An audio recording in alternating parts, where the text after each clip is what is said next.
Hello beloveds, my name is Evonne from Embodying Mother and welcome to the cycle report for the 8th of April 2019. I come to you today from Gubbi Gubbi country, which is on the Sunshine Coast, Queensland, Australia in the Southern Hemisphere. And we are 2 weeks away, 2 weeks past Autumn Equinox, Mabon, and we are 4 weeks away from Samhain or Halloween, which is traditionally on the 30th of April and astrologically on the 6th of May, which is the exact point between the equinox and the winter solstice. And it's a time of death and dying and celebrating our ancestors, which is funny because I've just been at a weekend with Daniel Floor and doing ancestral healing and a really deep intensive. They don't call it intensive for nothing, but such a brilliant workshop, which I will share again later closer to Samhain. But for now, we are focusing on still the energy of autumn equinox, and I wanted to continue my discussions on last week. I spoke about the Banshee.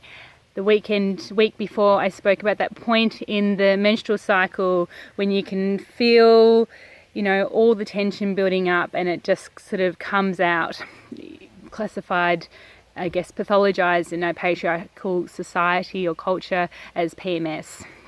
So I really wanted to step into the Maga, which is, if you look at the wheel, this point of the earth cycle is aligned with the season of Marga. So when a woman stops bleeding, she enters her power. She becomes her power as Marga. And also, this stage of the cycle, life cycle, is also deeply pathologized in that patriarchal culture. So many women are on hormone replacement therapy. They're on anything,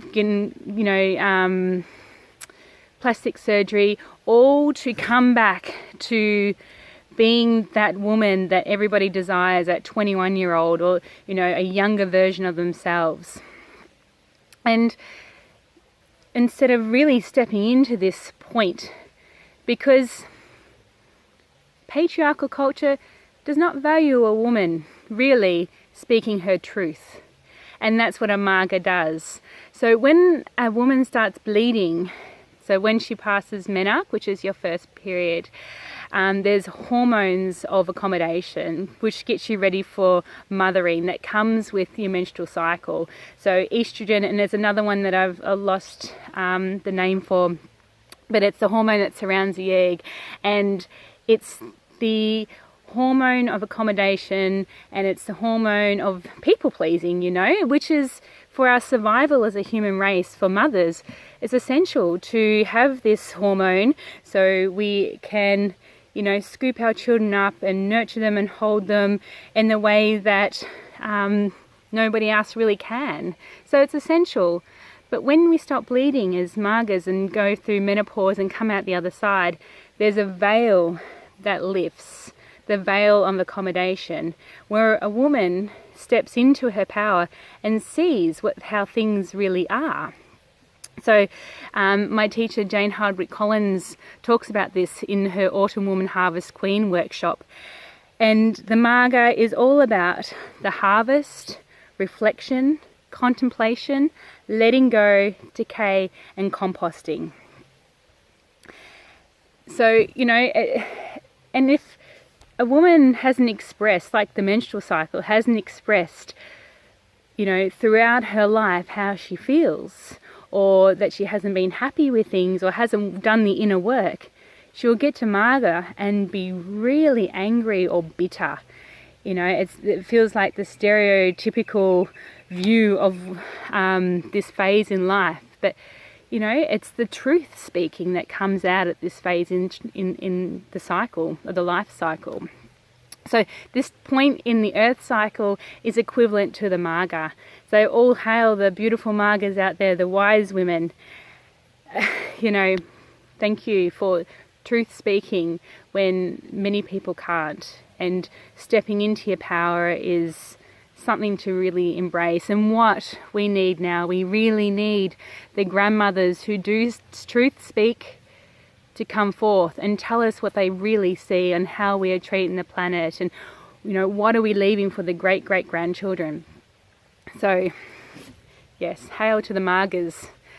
It's funny because it also goes into the energy that, I've mentioned that I'm not an astrologer, but I do follow astrology, and what I keep hearing is that what is happening, there's some really big planetary alignments at the moment out there, which is aligned to speaking the truth and stepping into our truth and our authentic selves. And Kapacha and Mystic Mama both talk about this point at where we are in astrology, that we can't hide under the carpet anymore. We can't ignore or repress feelings that have been swept under the carpet anymore. We really need to extract anything that stands in our way from truth speaking.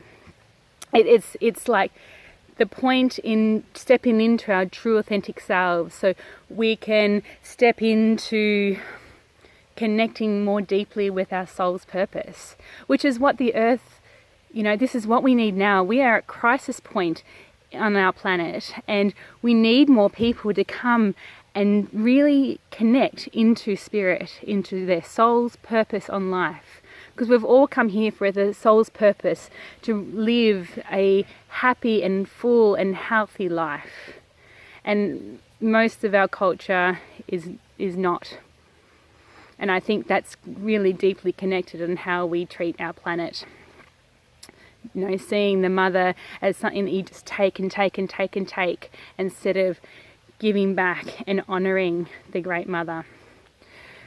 Anyway, so the moon cycle we're at the moment is a new moon, or a waning crescent. So she just showed her beautiful self for the first time last night, as I was driving up here from the Northern Rivers, New South Wales, after the ancestral healing, which I wanted to point out how potent to do an ancestral healing workshop on a new moon on the same cycle as Halloween or Samhain, when we honour the ancestors. I just thought I'd throw that in.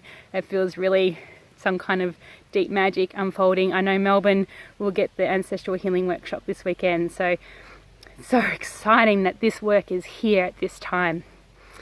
So we're in a new moon, and it's all about planting the seeds and sowing the seeds and looking at what do we want to bring into this new moon cycle.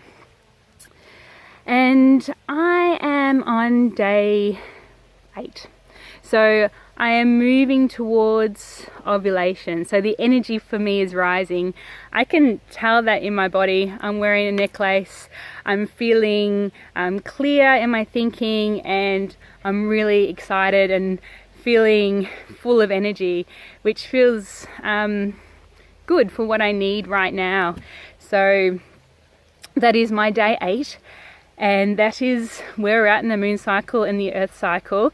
And I'm yet to really drop into this land from which I am. I'm not familiar from the Gubbi Gubbi country, but I will report back as to what is happening on this land more next week in the cycle report. So, again, talking about this is a map, not necessarily the territory. So whatever it is for you, I hope you're feeling held by it.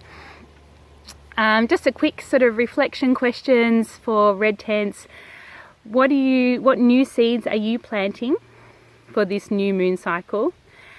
And what is your experience with the Maga? Be interesting to sit in that. Just a couple of sort of announcements.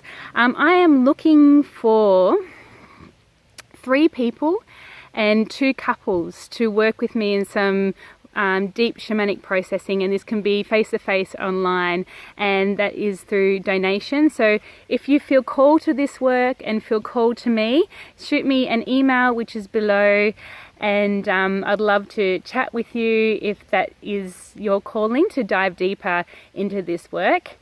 And also I'm running an online circle. Next one is the first, it's actually Sowen, so the first Monday of May, and the links are down below. So that is for me. Whatever it is for you, may you feel deeply, deeply held and deeply loved, which I know you are truly. May you feel it in every cell of your body. Thank you for listening. So much love to you.